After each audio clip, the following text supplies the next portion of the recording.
Sa isang matagumpay na bypass operation sa Barangay Takas, Haro, Iloilo City, naresto ng mga tauhan ng Iloilo City Police Station 3 ang isang street-level individual nito lamang 15 ng Agosto taong kasalukuyan. Ayon kay Police Captain Maven Laranio, officer in charge ng Iloilo City Police Station 3, ang naaresto ay kinilalang si alias Ace, 26 na taong gulang, lalaki, isang driver at residente ng nasabing syudad. Nakumpiska mula sa pag-iingat ni alias Ace ang 7 transparent plastic sachet na naglalaman ng hinihinalang shabu na tumitimbang ng humigit kumulang 5 gramo na may standard drug price na nagkakahalaga ng 34,000 pesos. Dagdag pa rito, nakuha din sa arestado ang bypass money at iba pang mga non-drug items. Mahaharap sa kasong paglabag sa Republic Act 9165 o ang Comprehensive Dangerous Drugs Act of 2002 ang suspect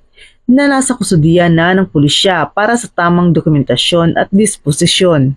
Patuloy ang Iloilo City Police Station 3 sa kanilang kampanya kontra ilegal na droga upang masiguro ang kaligtasan ng bawat mamamayan tungo sa isang mapayapang bagong Pilipinas.